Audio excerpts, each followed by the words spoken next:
કહેવાય છે કે હવસની ભૂખ એક આગની જેમ હોય છે. એકવાર તે શરૂ થઈ જાય તો જંગલની આગની જેમ વધતી જ રહે છે.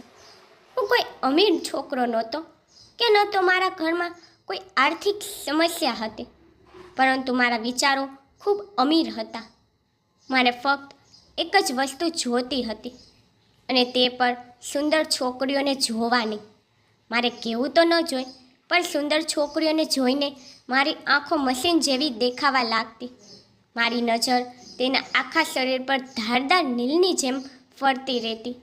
મારી આંખો એવી હવસથી ભરાઈ ગયેલી હોતી કે તે છોકરી ધ્રુજવા પર મજબૂર થઈ જતી. મને તેઓનો આવો રૂપ જોઈને આનંદ થતો.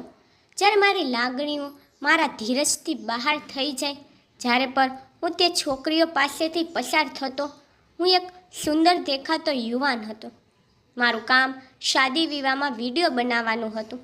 મારું કામ કંઈક આવું હતું કે દરરોજ સુંદર પોશાક પહેરેલી છોકરીઓ મારા રૂમની શોભા વધારતી. દુલ્હનનો વિડીયો બનાવતી વખતે હું તેમની સાથે શું નહોતો કરતો. ક્યારેક દુપટ્ટો ફેરવતો, કેટલીક વાર હું મારા હાથથી તેના વાળને ફેરવતો, જેથી હું તેની તસવીર સારી રીતે લઈ શકું. ક્યારેક તેના કમર પર હાથ મૂકીને તેમને ઊભા રહેવાનું શીખવાડતો હતો. આમાં હું દુલ્હનને તેના પતિ પહેલાં દરેક જગ્યાએ સ્પર્શી લેતો હતો. બસ અત્યાર સુધી મેં મારું જીવન સ્પર્શમાં જ રાખ્યું હતું. હું મારા આંખોથી લગ્ન માટે આવતી સુંદર છોકરીઓને જોતો અને કેમેરામાં તેનો ફોટો ફિક્સ કરતો. પણ એક દિવસ મારો એક મિત્ર મને કહેવા લાગ્યો, જો તારે 1 કલાકનો વિડીયો બનાવવો છે, તને લાખોની કમાણી થશે. મારા મિત્રની વાતને મેં હેરતથી સાંભળી. વળી તે કયો એવો વિડીયો હતો જે બનાવીને હું લાખો કમાઈ શકીશ? તેમ છતાં મને 4 કલાકનો લગ્નનો વિડીયો બનાવવા માટે માત્ર 10,000 થી 12,000 રૂપિયા મળતા હતા. મેં મારા મિત્રને કહ્યું કે મારે એવું કામ કરવું છે જેમાં હું 1 કલાકના વિડીયોમાંથી લાખો રૂપિયા કમાઈ શકું. હું મારા ઘરનો એકમાત્ર સહારો હતો. મારા પિતા આ દુનિયામાંથી ચાલ્યા ગયા હતા. હું એકમાત્ર કમાનાર હતો. મારી માતા મારી બહેન માટે સંબંધ શોધી રહી હતી. એક બહેન નાની હતી, તે કોલેજમાં અભ્યાસ કરતી હતી. તેને પણ અભ્યાસ માટે પૈસાની જરૂર હતી. મારી બંને બહેનો ખૂબ જ સુંદર હતી, તેથી તેમના માટે સંબંધ શોધવો તે કોઈ મુશ્કેલ કાર્ય નહોતું. મુશ્કેલ તો બસ એ જ હતું કે તે બંનેનું દહેજ ભેગું કરવાનું બાકી હતું. તેથી મેં મારા મિત્રની ઓફરને સ્વીકારી કે વિડીયોના લાખ રૂપિયા મળતા જ હું મારી બંને બહેનોના લગ્ન કરી દઈશ. જ્યાં સુધી મારી બંને બહેનોના લગ્ન નહીં થાય ત્યાં સુધી હું પણ મારા લગ્નનો વિચાર પણ ન કરી શકું. હું બીજા દિવસે મારા મિત્ર સાથે ચાલ્યો ગયો. ત્યાં બનેલો આલિશાન બંગલો જોઈને હું બંધ થઈ ગયો. ચોકીદારે દરવાજો ખોલ્યો તો ત્યાંનો મોટો બગીચો જોઈને મારી આંખો પહોળી થઈ ગઈ. ત્યાં વિવિધ પ્રકારના મોંઘા ફૂલો સાથે તે બગીચો સજાવેલો હતો. પાર્કિંગ વિસ્તારમાં થોડા અંતરે 3 કારો પાર્ક કરવામાં આવી હતી. હું આંખો પહોળી કરીને આ બધું જોઈ રહ્યો હતો. મેં એવું વિચાર્યું હશે કે આ અમીર વ્યક્તિના ઘરે કંઈક ફંક્શન હશે, એટલા માટે તે મને એક વિડીયો બનાવવા માટે લાખો આપવા તૈયાર છે. હું અંદરથી ખૂબ જ ખુશ હતો. જ્યારે હું હોલમાં દાખલ થયો ત્યારે મારા હોશ ઉડી ગયા. સામે એક બીજો કાચનો મહેલ જેવું લાગતું હતું. ત્યાં પડેલા ગાડીવાળા સોફા અને શણગાર બધું વખાણવા લાયક હતું. ત્યાંની નોકરાનીએ અમને સોફા પર બેસવા કહ્યું અને કહેવા લાગી, હું હમણાં જ માલકીનને બોલાવીને લઈ આવું. અમે બંને સોફા પર બેઠા. તે વધુ આરામદાયક સોફો હતો. અમીર બનવું એ ભગવાનની ભેટથી ઓછું નથી. મારી જાતને થોડી શાંતિ થઈ હતી. થોડા સમય પછી એક નોકરાની ટ્રોલીમાં અમારા માટે વિવિધ પ્રકારના જ્યુસના ગ્લાસ લઈ આવી. અમે હજુ જ્યુસ પી જ રહ્યા હતા ત્યારે એક 40 કે 42 વર્ષની મહિલા સીડી પરથી નીચે આવી રહી હતી. તેને એવા કપડાં પહેર્યા હતા જે એકદમ ખરાબ દેખાતા હતા. તે સ્ત્રીની સુંદરતા બહાર દેખાતી હતી તે સ્ત્રી ખૂબ જ સુંદર હતી. તે સ્ત્રીને એટલી સુંદર જોઈને હું મારી જાતને ભૂલી ગયો, છતાં મેં મારી નજર તેના પર જ રાખી. તે મોબાઈલ કાન પર રાખીને કોઈની સાથે વાત કરી રહી હતી. આટલી ઉંમરે પણ તેનું શરીર સારું દેખાતું હતું. તે સીડી પરથી નીચે ઉતરીને આવી ત્યારે મિત્રએ મને ઊભો થવાનો સંકેત આપ્યો. ત્યારે હું હોશમાં આવ્યો, નહીં તો હું તેના સપનામાં ખોવાઈ જ ગયો હતો. તેને અમને અલગ રીતે જોયા અને અમને બેસવાનો ઇશારો કર્યો અને ફોન પર તેની વાતચીત ચાલુ રાખી. અમે બંને પોતપોતાની જગ્યાએ ફરી બેસી ગયા. થોડી વાર તે બીજા કોઈ સાથે ફોન પર વાત કરતી રહી, પછી ફોન સ્વિચ ઓફ કરી દીધો. મારા મિત્રએ તેને હેલો કહ્યું, પરંતુ તેને ખૂબ જ અસંસ્કારી રીતે જવાબ આપ્યો. પછી એક નોકરાની પાછળથી કાચની પ્લેટમાં સિગરેટ લઈ આવી. હું તે જોઈને ચોંકી ગયો. તે મહિલા એ સિગરેટ મોઢામાં મૂકી અને ફૂંક મારવા લાગી. ફૂંક મારતી વખતે તેને મારા મિત્રને કહ્યું કે આ તે છોકરો છે. મારા તરફ ઇશારો કરીને પૂછ્યું. મારા મિત્રએ કહ્યું, હા મેડમ, આ જ છે. તેનું નામ વિકી છે. તેનું કામ વિડીયો બનાવવાનું છે. આ સાંભળીને તેને મારા પગથી માથા સુધી જોયું, પછી અને મોઢામાંથી ધુવાળો કાઢીને તેને કહ્યું, એ છોકરા સાંભળ, હું તારા પાસેથી 6 મહિના કોન્ટ્રાક્ટ પર સહી કરાવીશ. સાઇન થયા પછી જ હું તારી સાથે ડીલ કરીશ અને પછી તું ફક્ત મારા માટે જ કામ કરીશ. આ સાંભળીને હું થોડીવાર આશ્ચર્યમાં મુકાઈ ગયો કે 1 કલાકનો લાંબો વિડીયો બનાવવા પછી મારે તો કામમાંથી સ્વતંત્ર હોવી જોઈએ. આ શું વાત છે કે હું આગળ કંઈ કરી ન શકું? હું કંઈ બોલું એ પહેલાં જ મારો મિત્ર કહેવા લાગ્યો, મેડમજી, એવું જ થશે. મેં આશ્ચર્યથી મારા મિત્ર તરફ જોયું. તે મહિલાએ એ નોકરાનીને ચેકબુક લાવવા કહ્યું અને મને પ્રશ્નો પૂછવા લાગ્યા કે તારી પાસે વિડિયાનો કેમેરો કયો મોડલનો છે અને હું લગ્નના વિડિયા પર કેટલા પૈસા કમાવું છું. અમે બેસીને આ જ વાતો કરી રહ્યા હતા ત્યારે નોકરાની ચેકબુક લઈને આવી.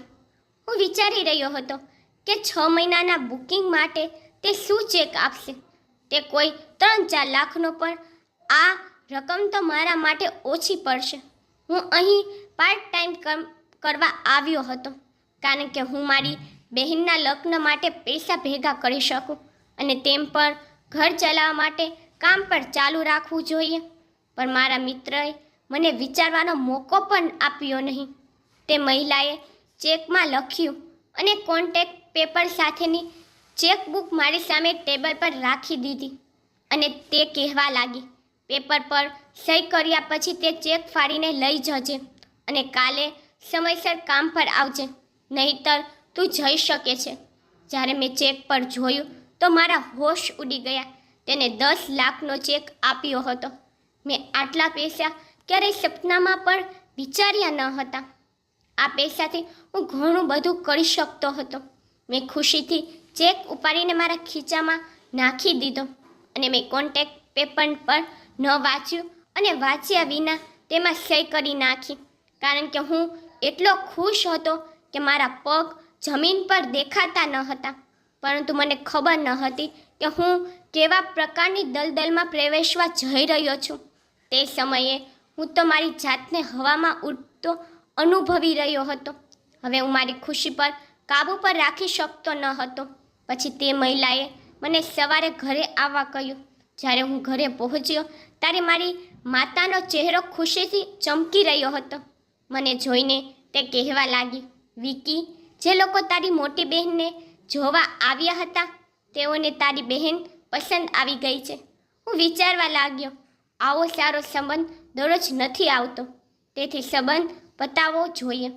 પરંતુ સમસ્યા એ છે કે તેઓને લગ્નની જલ્દી છે અને અમે 6 મહિના કે 1 વર્ષ સુધી લગ્ન નહીં કરી શકીએ.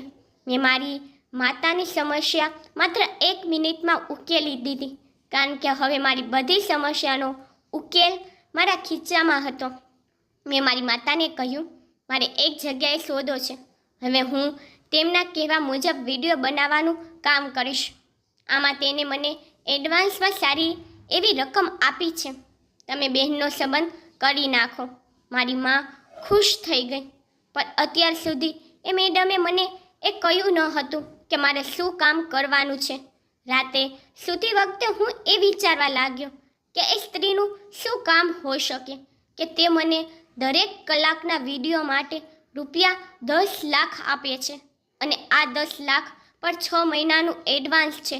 પરંતુ તે માત્ર થોડા એડવાન્સ જ છે. તે આપવાનું ચાલુ રાખશે. આખી રાત હું આ બધું જ વિચારી ઊંઘી ગયો. એવો કયો વિડીયો છે જેની સામે મને તે આટલા બધા પૈસા આપવા તૈયાર છે? સવારે મારી આંખો મોડી ખુલી. હું ઝડપથી તૈયાર થયો. ચેકબુકને મારા ખીચામાં મૂકી અને મારા ખાતામાં જમા કરાવવા ચાલ્યો ગયો અને પછી તે મેડમના ઘરે ચાલ્યો ગયો. આ વખતે તે પેન્ટ શર્ટ પહેરીને સંપૂર્ણ તૈયાર ઊભી હતી. એવું લાગતું હતું કે તે ક્યાંક જવાની હોય. તેને મને જોયો અને તેની એક સાકરી નજર મારી તરફ નાખી. પછી એક નજર તેની ઘડિયાળ પર મૂકી અને મારી સાથે વાત કરવા લાગી. આજે તું અડધી કલાક મોડો છે. આજે મારો પહેલો દિવસ હતો અને હું આ પહેલા જ દિવસે મોડો પહોંચ્યો હતો. પછી તે મને તેની સાથે કારમાં બેસાડીને એક ફ્લેટમાં લઈ ગઈ જે અંદરથી સંપૂર્ણપણે સ્ટુડિયો જેમ જ હતો. મને લાગ્યું કે કદાચ તે મોડલિંગ કરે છે અને મારી પાસેથી વિડીયો બનાવવા માટે મોડલની તસવીરો કરાવશે. તે મને એક રૂમમાં લઈ ગઈ. ત્યાં મેં જે દ્રશ્ય જોયું તેથી મારા હોશ ઉડી ગયા. હા, હું લગ્નની વિડીયો બનાવતો હતો, પરંતુ મેં આવું કામ ક્યારેય કર્યું નથી. મેં જે રૂમમાં જોયું તેને જોઈને હું રૂમની બહાર નીકળી ગયો અને તે સ્ત્રી પર બહાર આવી અને તે બહાર આવતાની સાથે જ કહેવા લાગી, તું બહાર કેમ આવ્યો છે? મેં કહ્યું, હું આ કામ નહીં કરી શકું. મારા શબ્દો સાંભળીને તેને મારી તરફ એવી રીતે જોયું કે તે મને તેની આંખોથી ખાઈ જશે. તેને કહ્યું કે તે કોન્ટ્રાક્ટ પર સહી કરી છે. જો તું તારી વાત પર પાછો ફર્યો તો તારે 10 લાખથી પર ડબલ પૈસા ચૂકવવા પડશે. મને ખબર ન હતી કે તે કાગળ પર શું લખ્યું છે. મેં તો તે ચેક જોયો તો અને ખુશ થઈ ગયો હતો. મેં કોઈ જવાબ ન આપ્યો અને ત્યાંથી નીકળી ગયો. હું ઘરે પહોંચ્યો ત્યારે મારી બહેનના સાસરીઓએ સંબંધ ફાઇનલ કરી દીધો હતો. મારી માતાએ મારા મોઢામાં મીઠાઈઓ નાખી અને 3 મહિના પછી લગ્નના સમાચાર પણ જણાવ્યા. હું ચૂપ થઈ ગયો હતો. મને મારી ભૂલ સમજાઈ ગઈ હતી. મારે પહેલાં કામ વિશે પૂછવું જોતું હતું અને નાની નાની નજરો ચોરવી એ બીજી બાબત હતી. પણ જે કામ તે મહિલા પૂર્ણ કરવા માંગતી હતી તે તો પાપનો દલદલ હતો. પણ હવે હું આ પાપના દલદલમાં અટવાઈ ગયો હતો. બીજા દિવસે હું ત્યાં પહોંચ્યો. તે મહિલા મને જ જોઈ રહી હતી અને હું મારી નજર તેની સામે નીચે રાખીને ઊભો હતો. તે કહેવા લાગી, શું વિચાર્યું તે? મેં કહ્યું, મેડમ, મને તમારું કામ મંજૂર છે. હવે તે મને ફરીથી તે ફ્લેટમાં લઈ ગઈ. હું તે જાણતો હતો કે આ દરવાજાની પાછળ કઈ ગંદી રમત રમાઈ રહી છે. હું રૂમમાં દાખલ થયો. લાઇટ બલ્બનો પ્રકાશ રૂમમાં ફેલાયો હતો. સામે બેઠેલી એક છોકરી અર્ધ બેભાન અવસ્થામાં પડી હતી. હું સામે પડેલા કેમેરા સ્ટેન્ડ પાસે ઊભો રહી ગયો. મારું કામ એવું ન હતું કે હું બંધ આંખે કરું. તે સ્ત્રી મને કહેતી હતી કે ક્યારે મારે કેમેરાને ઝૂમ કરવાનું છે અને ક્યારે નહીં. મારું દિલ અંદરથી ખૂબ જોરથી ધડકતું હતું. મારા અંતરમાં મને અંદરથી કંઈક બીજું કહ્યું. હું કંઈક બીજું જ વિચારી રહ્યો હતો કે આ એક એન્ટિક વિડીયો હતો. હું જાણતો ન હતો કે બેડ પર એક છોકરી પડી છે જે કામ કરી રહી છે. શું તે પોતાની ઈચ્છાથી કરી રહી છે અથવા તેને તે કરવા માટે ધમકી આપી છે? તે છોકરી અડધી હોશમાં હતી. તે સમયે રૂમમાં 2 શખ્સો હાજર હતા જેને તે છોકરી સાથે વિડીયો બનાવવો હતો અને મારે રૂમમાં જ તે વિડીયો બનાવવાનો હતો. અત્યાર સુધી મેં મારા મિત્રો સાથે ક્યારેક આવી ફિલ્મો જોઈ હતી, પણ મેં મારી આંખ સામે આ બધું થતું જોવું મેં તેના વિશે વિચાર્યું પણ ન હતું. ઘણી વખત મારા હાથ ધ્રુજી રહ્યા હતા. મારું હૃદય મને અંદરથી સતાવી રહ્યું હતું કે આ બહુ ખોટું કામ છે.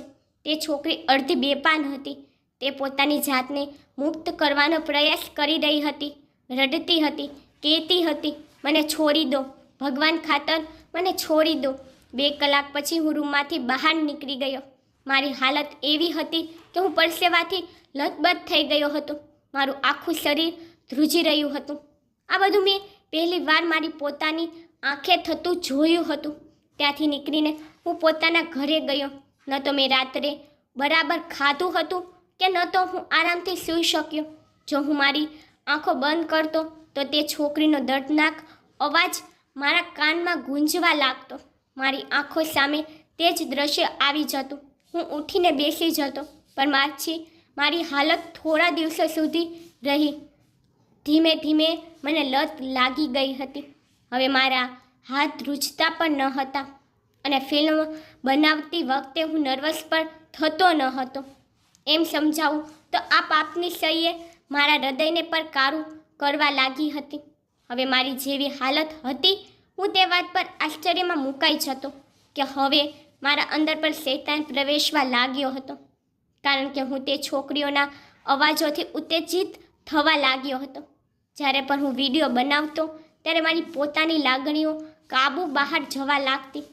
એકવાર હું જ્યારે રૂમમાં દાખલ થયો ત્યાં એક છોકરી પડી હતી, પરંતુ તે છોકરીનું આખું શરીર ઢંકાયેલું હતું. તેને ચહેરા પર માસ્ક પહેર્યો હતો. આ કામ કરતી વખતે હું સમજી ગયો હતો કે છોકરીઓ મોટા ભાગે કોલેજની હોય છે.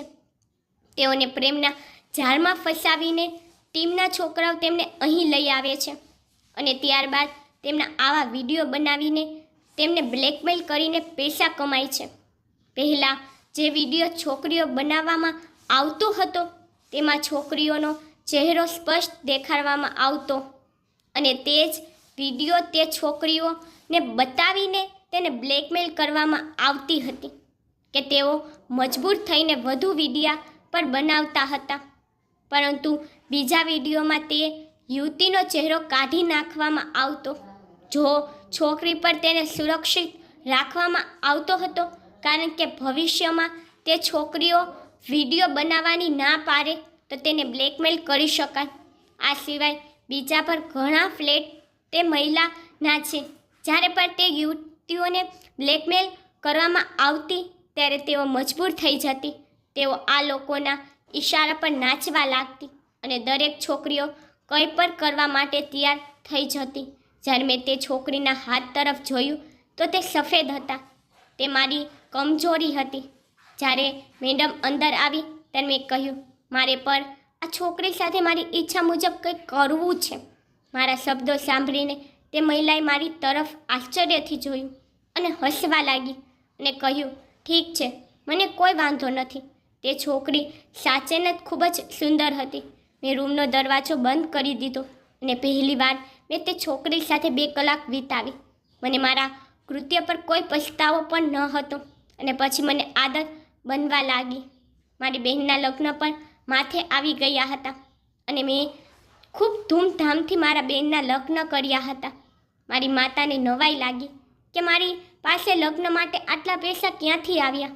મારી નજર એક છોકરી પર પડી ત્યારે મેં તેને લગ્ન દરમિયાન જોઈ હતી. મેં તે છોકરીને જોઈ જેની સાથે મેં 2 કલાક પસાર કરી હતી. તે છોકરી હવે તે સ્ત્રી માટે કામ કરતી હતી, પરંતુ અહીં તે ખૂબ જ સારી દેખાતી હતી. જે રીતે પોશાક પહેર્યો એવું લાગતું હતું કે તે સારા પરિવારમાંથી છે. હું દિલથી હસ્યો અને હું સમજી વિચારીને તેની પાસે ગયો. મને જોઈને તે થોડી ગભરાઈ ગઈ, તેથી જ તે ત્યાંથી પસાર થવા લાગી. પણ જ્યારે મારી બહેનની સાસુએ તેને નામથી બોલાવી તો ત્યારે હું સ્તબ્ધ થઈ ગયો. પછી મને ખબર પડી કે આ છોકરી મારી બહેનની નણંદ છે. તે મને જોઈને નર્વસ થઈ હતી, પણ તેટલો જ હું ડરી ગયો.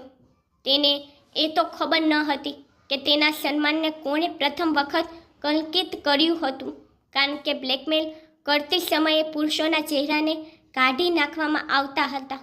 માત્ર છોકરીઓના ચહેરા જ સ્પષ્ટ દેખાતા હતા. બસ તે મને એટલા માટે જાણતી હતી કારણ કે તેના કેટલાક વિડીયા મેં તેના હોશમાં બનાવ્યા હતા. તે સમયે મારી બહેનની નણંદને જોઈને મારી હાલત ખરાબ થવા લાગી, કારણ કે મારી માતાએ મને થોડા દિવસ પહેલાં જ કહ્યું હતું કે તેમને મારી બહેનની નણંદ ખૂબ જ પસંદ છે. તે ખૂબ જ સુંદર છે અને હું તારા માટે તેનો સંબંધ માંગવા જઈ રહી છું. મેં પણ કહ્યું હતું, ઠીક છે, જો તમને ગમતું હોય તો વાત કરો. મારી માતાએ તો અમારો સંબંધ નક્કી કરી પણ લીધો હતો. હું મારા કામમાં ખૂબ વ્યસ્ત હતો, તેથી મેં તે વાત પર ધ્યાન આપ્યું ન હતું અને તે છોકરીની તસવીર પર જોઈ ન હતી કે તે કેવી છે. અને હવે તેને મારી સામે જોઈને મારી હાલત ખરાબ થઈ ગઈ. જેનો મેં આવો ખરાબ વિડીયો બનાવ્યો હોય તે છોકરી સાથે હું કેવી રીતે લગ્ન કરી શકું? હું શા માટે આવી છોકરીને મારી પત્ની તરીકે સ્વીકારું? પુરુષ ગમે તેવો હોય, પરંતુ તેમની પોતાની પત્નીઓ શુદ્ધ હોવી જોઈએ. હજુ હું આ પ્રશ્નોનો શિકાર હતો ત્યાં માએ મારો હાથ પકડીને મને તે છોકરી સાથે બેસાડી દીધો. મારી માતાએ કહ્યું, ચાલો હવે રોમાના હાથમાં વીંટી પહેરાવ. મારી માતાએ મારા હાથમાં સોનાની રિંગ આપી. હું વિચારતો હતો કે હવે શું કરું. જો તે મારી બહેનની નણંદ ન હોત તો હું આ સમયે ત્યાંથી ઊભો થઈ ગયો હોત, પણ મારી બહેનના ફેરા હજુ બાકી હતા. વાત એ થઈ હતી કે પહેલાં મારી તે છોકરી સાથે સગાઈ થશે અને પછી મારી બહેનના લગ્નના ફેરા થશે. પુરુષ હોવા છતાં વીંટી પહેરાવતી વખતે મારા હાથ ધ્રુજતા હતા. તેનો હાથ મારા હાથમાં આગના ગોળા જેવો લાગતો હતો. મેં વીંટી પહેરાવી અને ત્યાંથી ઊભો થઈ ગયો. મેં મારી બહેનના લગ્ન કેવી રીતે જોયા તે મને ખબર પણ નથી. આખી રાત મને ઊંઘ ન આવી. કોણ જાણે તેને અત્યાર સુધી કેટલા છોકરાઓ સાથે ચહેરો કાળો કર્યો હશે. હું કેમ સ્વીકારી લે? હું વિચારતો હતો કે ના, કેમ કહું. મારી નાનો મતલબ હતો મારી બહેનનો તલાક, જેને સાસરે ગયાને 24 કલાક પર વીતી ન હતી. થોડા દિવસો પછી તે ફ્લેટમાં મારી સામે તે છોકરી આવી. તે મને જોઈને અને ભાગવા લાગી, પણ હું તેની સામે ઊભો હતો. મેં કહ્યું, રૂમમાં આવ, મારે તમારી સાથે વાત કરવી છે. મેં તેની કોઈ વાત ન સાંભળી અને તેનો હાથ પકડીને તેને ખાલી રૂમમાં લઈ ગયો અને દરવાજો બંધ કરી દીધો. મેં નફરતથી તેનો હાથ આઘો કર્યો તો તેને આશ્ચર્યથી મારી સામે જોયું. મેં કહ્યું, તમે જાણો છો કે તમે શું છો? જો તમે મારી પાસેથી અપેક્ષા રાખો છો કે હું તને મારી પત્ની બનાવીશ તો તે તારી ભૂલ છે. હું તારા જેવી છોકરીને ક્યારેય ઇજ્જત નહીં આપું. તેથી જેટલી જલ્દી હોઈ શકે આ સગાઈ તોડી નાખો. મને મારી પત્ની પાક સાફ જોઈએ છે. તારા જેવી ધંધો કરવાવાળી જોતી નથી. મારી અંદર જે કંઈ કડવાશ હતી તે મેં કાઢી નાખી હતી અને તે કંઈ બોલી નહીં અને રૂમની બહાર નીકળી ગઈ. મારી માને મારી બહેનની સાસુનો ફોન આવી ગયો હતો. તે રડવા લાગી અને માફી માંગવા લાગી કે મારી દીકરી લગ્ન કરવા નથી માંગતી, તે કોઈ બીજાને પસંદ કરે છે. પરંતુ હું ખૂબ જ ખુશ હતો કે ચાલો જીવ બચ્યો. એ પછી જ્યારે પણ હું તે છોકરીને જોતો તો તે આંખો નીચી કરી ચાલી જતી અને હવે હું પણ એકદમ હળવો થઈ ગયો હતો. એક દિવસ એક નવી છોકરી લાવવામાં આવી અને મારે તેનો વિડીયો બનાવવાનો હતો. મને કામ પર વહેલું પહોંચવાનું હતું. મેડમે મને જલ્દી આવવા માટે ફોન કર્યો હતો, તેથી હું ઝડપથી મારા કામ પર પહોંચી ગયો. મેં કેમેરા વગેરે તૈયાર કર્યા. હું રૂમમાં પહોંચ્યો તો ત્યાં બેડ પર એક છોકરી બેઠી હતી. તેને જોઈને લાગતું હતું કે તે કોઈ કોલેજની છોકરી છે જેને અહીં લાવવામાં આવી હતી. તે ખૂબ જ સુંદર હતી. થોડીવાર પછી મેડમ અંદર આવ્યા અને વાત કરવા લાગ્યા કે જે છોકરાને આ છોકરી સાથે વિડીયો બનાવવાનો હતો તે ચાલ્યો ગયો છે, કારણ કે તેની માતા બીમાર છે. તેથી તારે તેની સાથે વિડીયો બનાવવો પડશે. મેડમ તેનો હુકમ કહી ચાલી ગઈ હતી. મેં કેમેરો સેટ કર્યો અને તે છોકરી પાસે ઊભો રહ્યો. તે પછી મેં તેનો દુપટ્ટો દૂર કર્યો અને તેનું માસ્ક હટાવવા લાગ્યો. ત્યારે દરવાજો એટલો જોરથી વાગ્યો કે હું ડરી ગયો. ફરી તે છોકરી મારી સામે ઊભી હતી. તે કહેવા લાગી, મેડમ અને તેની ટીમનો છોકરો પાછો આવી ગયો છે. મારી વાત ધ્યાનથી સાંભળો. તે છોકરીનું કોલેજ જતા રસ્તામાં અપહરણ કરવામાં આવ્યું છે. ભગવાન માટે તેને જવા દો. તમારે વિડીયો બનાવવો હોય તો મારી સાથે બનાવો, તેને જવા દો. મેં કહ્યું, મને તને સ્પર્શ કરવાનું પણ ગમતું નથી. અહીંથી જા અને મને મારું કામ કરવા દો. પણ તે પાછળ હટી નહીં. તે છોકરીએ મને ધક્કો માર્યો અને રૂમની અંદર આવી. તે બેડ પર બેઠી છોકરીને જોવા લાગી જે તેના મોઢા પર માસ્ક પહેરીને બેઠી હતી. તે કહેવા લાગી કે હું આ છોકરીને ઓળખું છું, તેને જવા દો, આ શરીફ છોકરી છે. જો તમે એકવાર આ છોકરીનું માંસ કાઢી નાખ્યું તો તમે તમારાથી નજર મલાવી શકશો નહીં. પણ મેં રોમાની એક વાત ન સાંભળી અને તેને ધક્કો મારી બહાર કાઢી નાખી અને તે છોકરીનું માંસ કાઢી નાખ્યું.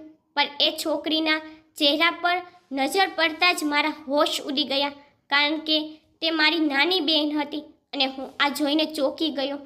હું શું કરવા જઈ રહ્યો હતો અને કોની સાથે કરવા જઈ રહ્યો હતો? મેં ઝડપથી રૂમનો દરવાજો ખોલ્યો અને જોયું કે તે છોકરી હજી બહાર ઊભી રડતી હતી. મારી સામે જોઈને તેને કહ્યું, મને ખબર હતી કે તારી બેનને લાવવામાં આવી છે. હું તમને તેનો ચહેરો દેખાડવા માંગતી ન હતી, પણ ભગવાનને તમને અરીસો દેખાડવા હતો. હું અને તમારી બહેન એક જ કોલેજમાં ભણીએ છીએ.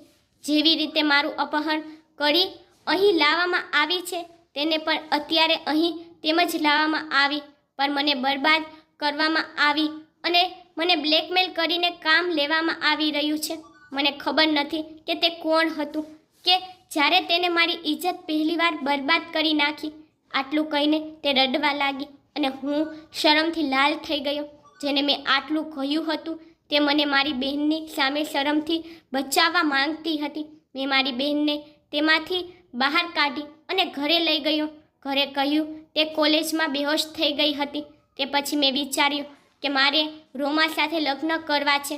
બીજી બાજુ મારો કોન્ટેક્ટ પૂરો થઈ ગયો હતો અને મેં નક્કી કર્યું હતું કે એ ફ્લેટમાં ચાલતા કાળા ધંધામાં હું નિર્દોષ છોકરીઓને બરબાદ નહીં થવા દઉં. તેથી હું તે ફ્લેટમાં તેમ જ ગયો જેમ પહેલાં જતો હતો, તે જેથી કોઈને કોઈ શંકા ન થાય. હવે મારે શું કરવું જોઈએ? પછી મેં છોકરીઓને બ્લેકમેલ કરવા માટેના તમામ વિડીયો ડિલીટ કર્યા. તે પછી મેં પોલીસ પાસે જઈને ફરિયાદ નોંધાવી હતી. પોલીસે તે મહિલા સામે તાત્કાલિક કાર્યવાહી કરી અને તે ફ્લેટ પર આવ્યા. પોલીસે કોઈ છોકરીની બદનામી ન થાય તેનું ધ્યાન રાખ્યું. તેથી તે છોકરીઓનું મોં છુપાવી તેને તેના માતા પિતા પાસે મોકલવામાં આવી. તે મહિલાને જેલમાં ધકેલી દેવામાં આવી અને તેની સાથે તેની આખી ટીમને જેલમાં ધકેલી દેવામાં આવી અને સખત સજા આપવામાં આવી. હવે એ છોકરીઓ જે એ સ્ત્રીના હાથની કઠપુતળી હતી તેમને આ પીડામાંથી રાહત મળી ગઈ હતી અને બધા વિડીયો ડિલીટ કરી દેવામાં આવ્યા હતા. જે યુવતીઓને બ્લેકમેલ કરવામાં તે બનાવવામાં આવતી હતી. મારા હૃદયને થોડી રાહત હતી કે મેં કંઈક સારું કામ કર્યું છે. મેં રડતા રડતા ભગવાન પાસે માફી માંગી કે હું ક્યારેય આ રીતે ખોટા કામ પર નહીં જાઉં. રોમા મારા રૂમમાં દુલ્હન તરીકે હાજર હતી. મેં હાથ જોડીને રોમા પાસે માફી માંગી. મેં કહ્યું, મને માફ કરો. તારી સાથે રૂમમાં 2 કલાક મેં જે વિતાવી હતી, જે બાદ આ જ વિડીયો બતાવીને તને બ્લેકમેલ કરવામાં આવતી હતી, પણ મને માફ કર, તો જ મારા હૃદયને શાંતિ મળશે. રોમા પણ જાણતી હતી કે મેં કેવી રીતે નિર્દોષ છોકરીઓને બચાવી છે, તેથી તેને મને માફ કરી દીધો. મેં મારી પત્ની રોમા સાથે નવું જીવન શરૂ કર્યું અને મને પરવા ન હતી કે તેનું આગળનું જીવન કેવું હતું, કારણ કે જે કંઈ પણ થયું અને રોમાએ જે કંઈ કર્યું તે માટે હું પણ એટલો જ જવાબદાર હતો. જે તેને કર્યું તે મજબૂરીમાં કર્યું. હું પણ ભગવાનનો આભાર માનું છું કે તેને મને સમય પહેલાં સાચો રસ્તો બતાવ્યો હતો. આજે મારા જીવનમાં ઘણી શાંતિ છે. ભગવાને મને એક સુંદર દીકરી આપી. જ્યારે મેં મારી દીકરીનો ચહેરો જોયો ત્યારે મારી આંખોમાં આપોઆપ આંસુ આવી ગયા. એ પર કોઈની દીકરીઓ હતી જે મજબૂરીમાં એ પાપી દલદલમાં આવી જતી હતી. તેથી મેં ફરી એકવાર ભગવાન પાસે માફી માંગી. તો તમને મારી સ્ટોરી પસંદ આવે છે તો લાઈક શેર સબસ્ક્રાઈબ કરી નાખજો. તમને મારી સ્ટોરી કેવી લાગી મને કોમેન્ટમાં જરૂરથી કહેજો.